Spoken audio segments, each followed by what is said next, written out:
Selamat siang Ibu dosen dan teman-teman sekalian. Pada kesempatan kali ini, kami akan mempresentasikan tugas besar mata kuliah teori peluang yang membahas analisis peluang kelulusan mahasiswa berdasarkan data nilai ujian tengah semester atau UTS.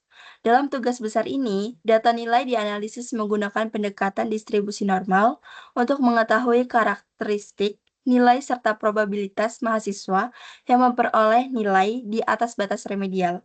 Selanjutnya, perkenalkan, kami dari kelompok 12 yang beranggotakan saya Grace Alfanda dengan NIM 1030324000052 dengan rekan saya yaitu Saya Ferdi Alfandi Pramadani dengan NIM 1030324300008.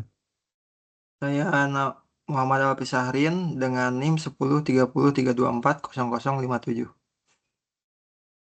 selanjutnya saya akan memaparkan latar belakang, rumusan masalah, dan tujuan. Latar belakang dari tugas besar ini berangkat dari pentingnya evaluasi nilai ujian tengah semester sebagai alat ukur pemahaman mahasiswa terhadap materi perkuliahan. Nilai UTS tidak hanya berfungsi sebagai penilaian akademik, tetapi juga sebagai dasar dalam menentukan kelulusan dan kebutuhan remedial mahasiswa. Dalam bidang statistika dan teori peluang, data nilai ujian termasuk data kuantitatif yang pada umumnya cenderung membentuk pola yang mendekati distribusi normal. Oleh karena itu, distribusi normal dapat digunakan sebagai model peluang yang merepresentasikan sebaran nilai mahasiswa secara teoritis. Dengan menggunakan pendekatan ini, analisis nilai tidak hanya bersifat deskriptif, tetapi juga dapat digunakan untuk menghitung peluang kelulusan mahasiswa secara matematis. Hasil analisis ini diharapkan dapat memberikan gambaran yang objektif dan ilmiah terhadap performa mahasiswa, serta pendukung proses evaluasi pembelajaran. Selanjutnya, saya akan menjelaskan rumusan masalah dan tujuannya. Berdasarkan latar belakang tersebut, maka dirumuskan beberapa permasalahan dalam tugas besar ini. Permasalahan pertama adalah bagaimana karakteristik statik dari data nilai UTS mahasiswa, khususnya ditinjau dari nilai rata-rata atau mean dan varians yang menunjukkan tingkat penyebaran data. Permasalahan yang kedua adalah berapa besar peluang mahasiswa yang tidak perlu mengikuti remedial, yaitu mahasiswa yang memperoleh nilai di atas batas remedi, jika data nilai tersebut dianalisis menggunakan pendekatan distribusi normal. Adapun tujuan dari pelaksanaan tugas besar teori peluang ini adalah untuk menentukan nilai harapan atau rata-rata serta varians dari data nilai UTS mahasiswa. Selain itu, tujuan utama lainnya adalah menghitung probabilitas mahasiswa yang memperoleh nilai di atas batas remedial. Perhitungan probabilitas ini dilakukan sebagai penerapan konsep peluang kontinu menggunakan distribusi normal, sehingga hasil yang diperoleh bersifat matematis dan terukur. Selanjutnya akan dijelaskan oleh teman saya. Oke, terima kasih Grace. Untuk memasuki bagian landasan teori pada bab 2 kali ini, analisis ini menggunakan konsep distribusi normal.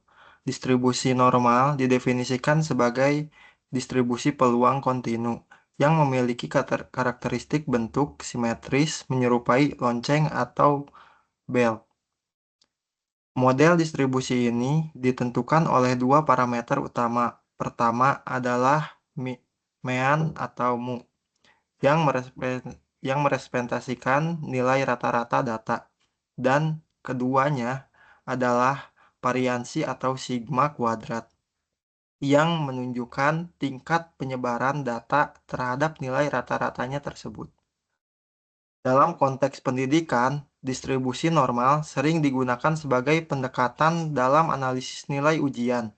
Hal ini dikarenakan data hasil pengukuran nilai secara alami cenderung mengelompok di sekitar nilai rata-rata dengan tingkat penyebaran tertentu, sehingga memenuhi asumsi distribusi normal. Oke, boleh di next. Untuk selanjutnya, pada bab 3 mengenai metodologi penelitian, penelitian ini menggunakan data sekunder berupa nilai UTS mahasiswa pada mata kuliah teori peluang yang diperoleh langsung dari dosen pengampu, Sampel yang digunakan terdiri dari 38 nilai mahasiswa dengan rentang nilai antara 0 sampai 100. Data ini dipilih karena bersifat nyata dan relevan dengan tujuan penelitian. Adapun prosedur penelitian dilaksanakan secara sistematis melalui 5 tahapan utama. Pertama, pengumpulan data nilai UTS. Kedua, penghitung statistik deskriptif untuk menentukan nilai mean, variasi, serta standar deviasi. Untuk ketiganya, menetapkan model distribusi normal berdasarkan parameter yang telah diperoleh. Keempatnya, melakukan perhitungan peluang bagi mahasiswa yang masuk dalam kategori tidak mengikuti remedial. Dan yang terakhir, dan tahapan terakhir mengimplementasikan hasil perhitungan tersebut untuk mendapatkan gambaran kondisi akademik mahasiswa. Oke, cukup sekian saja dari saya. Mungkin akan dilanjutkan oleh teman saya. Oke, pada bagian ini saya akan menjelaskan pembahasan pada bab 4 dimulai dari definisi permasalahan. Permasalahan yang dibahas dalam penelitian ini adalah bagaimana menentukan peluang mahasiswa yang tidak mengikuti remedial berdasarkan data nilai ujian tengah semester atau tes mata kuliah teori peluang. Untuk menyelesaikan permasalahan tersebut, kami menggunakan pendekatan distribusi normal, karena data nilai UTS bersifat kontinu dan cenderung tersebar di sekitar nilai rata-rata. Next. Selanjutnya adalah definisi Puba-Acak. Puba-Acak yang digunakan dalam penelitian ini didefinisikan sebagai simbol X, di mana simbol X ini menyatakan nilai UTS mahasiswa mata kuliah teori peluang. Puba-Acak X merupakan Puba-Acak kontinu karena nilai UTS dapat berada pada rentang nilai tertentu, yaitu dari 0 hingga 100. Berdasarkan karakteristik datanya, Puba X diasumsikan mengikuti distribusi normal. Next. Baiklah, selanjutnya adalah definisi parameter. Definisi normal ditentukan oleh dua parameter utama, yaitu mean dan variansi, yang dilambangkan dengan mu dan sigma kecil kuadrat. Selain itu, terdapat standar deviasi yang merupakan akar dari variansi. Parameter-parameter ini diperoleh dari data nilai UTS mahasiswa yang digunakan dalam penelitian. Pertama, kita harus mencari mean-nya dulu. Mean itu adalah ukuran pemusatan data yang menunjukkan nilai rata-rata dari seluruh data pengamatan dan penghitungan dengan rumus. Seluruh data kita tambahin, nanti baru dibagikan dengan jumlah datanya. Dengan, misalnya saya bikin, ini kan kita punya seluruh data nilai UTS dari teori peluang. Cara mendapatkan mean itu adalah dengan menjumlahkan seluruh data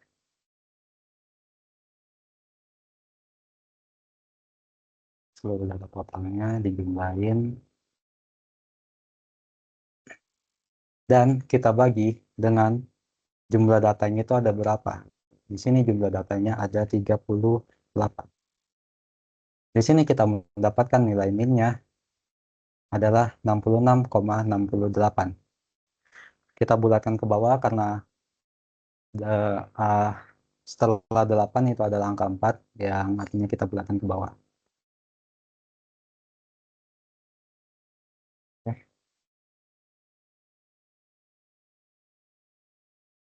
Selanjutnya adalah variansi. Variansi merupakan ukuran penyebaran data yang menunjukkan seberapa jauh nilai-nilai data menyebar dari nilai rata-rata dan dihitung menggunakan rumus. Jadi, setiap data kita bakalan kita kurangi dengan min tadi, baru kita pangkatkan 2. Cara menghitungnya seperti ini.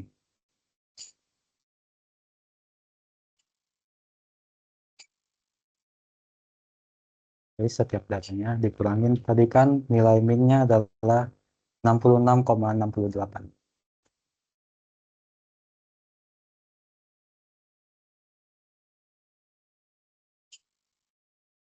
Dan ini pangkatin 2.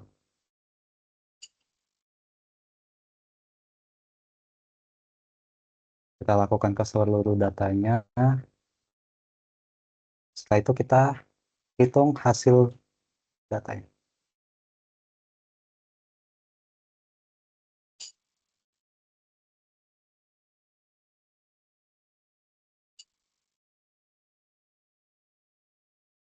Setelah kita dapat jumlah datanya, kita bakalan membagi dari seluruh jumlah data yang ada, yaitu 38 tadi.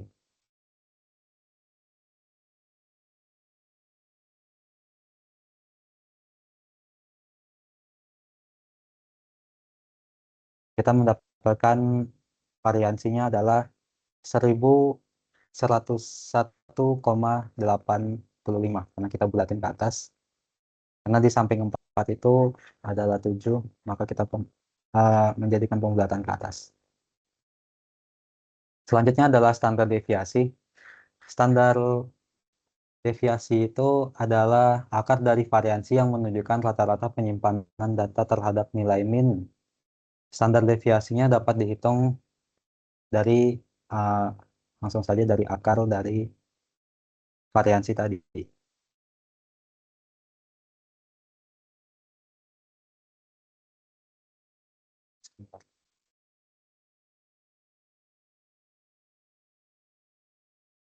Nilai variansi. Nah, kita mendapatkan 33,19. Dengan demikian,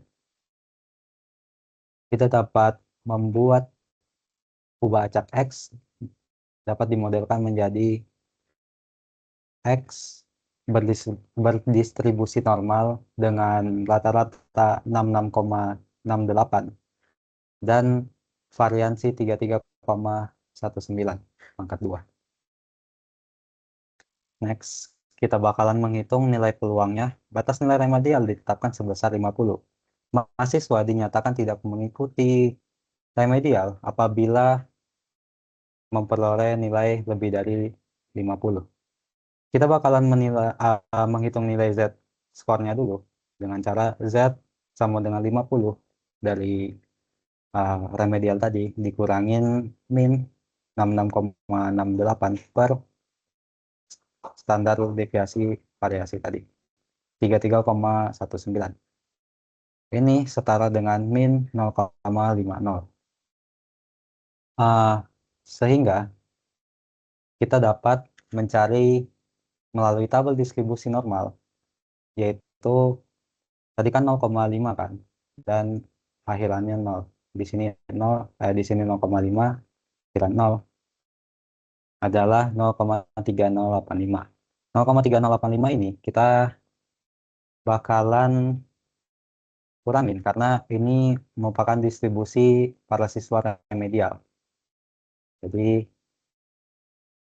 kita kurangin 1 karena peluang kan, jadi harus 1. 1 dikurang 0,3085.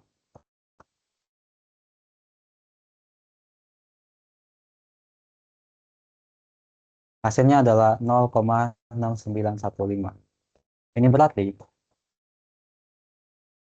para siswa yang lolos atau siswa yang tidak remedial ada sebesar 69,15% yang tidak ikut remedial.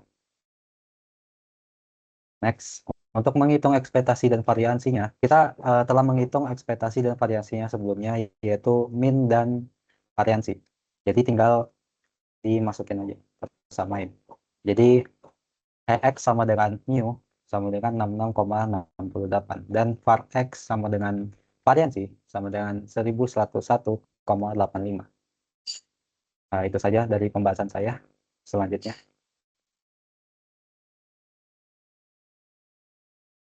Berdasarkan hasil analisis yang telah dilakukan, dapat disimpulkan bahwa nilai rata-rata UTS mahasiswa sebesar 66,68 yang berada di atas batas remedial yang ditetapkan, yaitu 50.